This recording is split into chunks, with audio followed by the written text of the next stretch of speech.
जीवन का सबसे कीमती धन क्या होता है? एक शिष्य ने अपने गुरु से सवाल किया।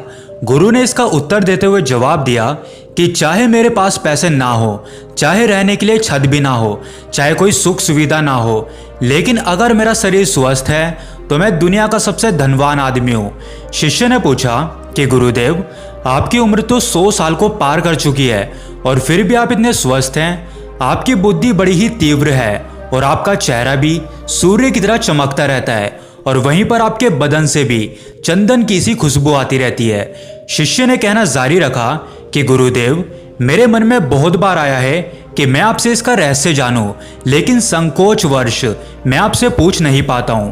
कृपया करके आप मुझे वो साधारण से नियम बताने की कृपा करें जिनसे मैं भी आपकी तरह स्वस्थ और निरोगी रह सकूं। नियम अगर आसान होंगे गुरुदेव, तो उसका अनुसरण मेरे माता पिता भी कर पाएंगे, क्योंकि वो बूढ़े हो चुके हैं और वो बहुत जटिल प्रक्रिया नहीं अपना पाएंगे। तो कृपया करके साधारण से तरीके बताना ताकि कोई भी ग्रस्त आदमी उन नियमों का पालन कर सके। गुरुदेव ने कहना आरंभ किया। सबसे पहले उन्होंने बताया कि सबसे पहले तुम्हें पाचन तंत्र की क्रिया को समझना होगा। जो भी आयुर्वेद का विद्वान होता है वो ये जानता है कि अगर आपका पाचन तंत्र लगातार भोजन पचाने में लगा हुआ है तो स्वाभाविक है कि ऊर्जा की एक खास मात्रा आपके भोजन को पचा रही है। इसी कारण ज़्यादा भोजन करने के बावजूद आपका दिमाग और आपका शरीर अपने बेहतरीन स्तर पर काम नहीं कर पाता। तुमने देखा होगा कि भोजन करने के बाद जब पाचन प्रक्रिया शुरू होती है तो हर जानवर नीचे बैठ जाता है, क्योंकि दूसरी चीज़ों के लिए पर्याप्त ऊर्जा नहीं बचती है। चाहे वो मांसाहारी हो या फिर शाकाहारी हो, हर जानवर खाने के बाद नीचे बैठ जाता है और ये इंसानों के लिए भी एक प्राकृतिक जरूरत है। खाने के बाद वो बैठ जाना चाहता है क्योंकि दूसरी चीज़ों के लिए पर्याप्त ऊर्जा नहीं बचती है। अगर आप अपनी क्षमता का इस्तेमाल करना चाहते हैं तो आप अपने शरीर को ऐसा बनाकर रखिए कि आप जो भी खाएं, कुछ भी खाएं, तो 1.5 से 2 घंटे के अंदर आपका पेट खाली हो जाना चाहिए। पेट खाली होने का मतलब है पेट की थैली खाली होना, यानी कि जब भोजन आंत के दूसरे भाग में चला जाता है तब पेट खाली हो जाता है, क्योंकि आंत में प्रक्रिया बिल्कुल अलग होती है। वो पाचन नहीं होता है, वो ऊर्जा को ग्रहण करती है। आंतों द्वारा इस ऊर्जा को ग्रहण करने के लिए ज़्यादा ऊर्जा नहीं लगती है। ऊर्जा लगती है पाचन क्रिया में। जब खाना पेट की थैली में मौजूद हो तो बेहतर है कि आप अपनी गतिविधि को कम कर लें। अब अगर सोचिए, सारा दिन आपके पेट में खाना मौजूद रहेगा तो आप अपने जीवन की पूरी क्षमता कम कर लेंगे।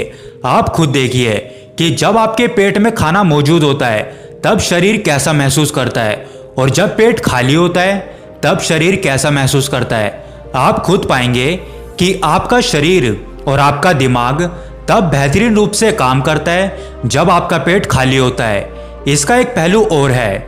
देखिए, हम सब जानते हैं कि हमारा शरीर हर समय नई कोशिकाएं बनाता रहता है और पुरानी कोशिकाएं खत्म करता रहता है, जिससे हमारे शरीर का शुद्धिकरण होता रहता है। लेकिन जब भोजन हमारे पेट में होता है, यानी कि हमारा पेट जब खाली नहीं होता, तो ये शुद्धिकरण 80% कम हो जाता है। वो सारी गंदगी जो शरीर में अपने आप बाहर निकलती थी, अब वो निकलना बंद हो जाएगी, जो कुछ समय बाद आपके लिए तरह तरह की समस्याएं पैदा करेंगी।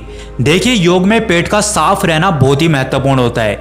किसी भी पारंपरिक प्रणाली में अगर आप देखेंगे तो आप पाएंगे कि जब भी आप किसी आयुर्वेदिक डॉक्टर या किसी वैद्य के पास जाते हैं तो सबसे पहले वो आपके पेट की सफाई करते हैं, क्योंकि वो जानते हैं कि आपकी ज़्यादातर प्रॉब्लम्स पेट साफ ना होने की वजह से ही है। सिर्फ एक दिन के लिए अपने पेट को पूरी तरह से साफ करने के बाद महसूस करें कि आपको कैसा महसूस होता है। आप अपने अंदर बहुत हल्का और सुंदर महसूस करेंगे। हर दिन आपको इसी तरह महसूस होना चाहिए। आमतौर पर पारंपरिक रूप से घी को पहले निवाले के रूप में खाया जाता है। घी एक चिकनाई वाला पदार्थ होता है जो पूरी आहार नली को चिकनाई देता है। आपको सबसे पहले इसे ही खाना चाहिए ताकि यह भोजन के प्रवाह को आसान बना दे। जब आप बहुत मसालेदार भोजन खाते हैं तो उसे खाने से पहले आपके भोजन मार्ग पर घी की परत चढ़ाना बहुत अच्छा होता है। घी का महत्व ये है कि ये आहार नली को साफ रखता है। तो जो व्यक्ति घी का उचित तरीके से सेवन करता है उसका पेट हमेशा साफ रहेगा, क्योंकि वहां कुछ नहीं चिपकता, वहां कुछ भी लंबे समय तक ठहर ही नहीं सकता। पेट का कैंसर, आंत का कैंसर आजकल ये बहुत ज़्यादा हो रहा है। तो अगर आप एक निश्चित मात्रा में घी का सेवन करते हैं तो ये घटना बहुत ही कम हो जाती है, लेकिन उसके लिए घी भी अच्छा होना चाहिए। शिष्य ने सवाल पूछा कि गुरुदेव, पाचन क्रिया तो मैं कुछ कुछ समझ गया हूँ, लेकिन आप ये बताइए कि आपकी तरह सूर्य जैसा तेज पाने के लिए, चमकता हुआ चेहरा प्राप्त करने के लिए क्या प्रक्रिया अपनानी चाहिए। गुरु ने इसका उत्तर देते हुए कहना शुरू किया कि देखिए, आज के समय में बहुत सारे लोग सुबह उठते ही खाली पेट चाय पीते हैं। चमकता हुआ तेजस्वी मुख पाने के लिए हमें कुछ भी प्रक्रिया नहीं अपनानी, हमें बस अपनी दिनचर्या सही करनी है, अपना खान पान सुधारना है। सुबह खाली पेट चाय पीना जहर के समान होता है। वो धीरे धीरे आपके अंदर आपकी आंतों को कमजोर कर देता है। पेट में धीरे धीरे एसिडिटी होने लगती है और अपने आप मन और मस्तिष्क सुस्त पड़ते जाते हैं। सुबह उठते ही तुम्हें तांबे, चांदी या मिट्टी के बर्तन में रखा हुआ पानी पीना चाहिए, लेकिन चांदी और मिट्टी की तासीर ठंडी होती है, इसलिए कब्ज, अस्थमा या दमा जैसे रोगी इसका उपयोग ना करें। रात में आपने चांदी, तांबे या मिट्टी के बर्तन में पानी रख दिया और सुबह खाली पेट बिना दातुन किए हुए उसे पी लिया। शिष्य ने सवाल किया कि गुरुदेव, बिना दातुन किए हुए अगर हम वो पानी पिएंगे तो हमारा बासी थूक हमारे अंदर ही चला जाएगा। गुरु ने उसे बताया कि वो तो अच्छी बात है, क्योंकि बासी थूक औषधि के समान होता है।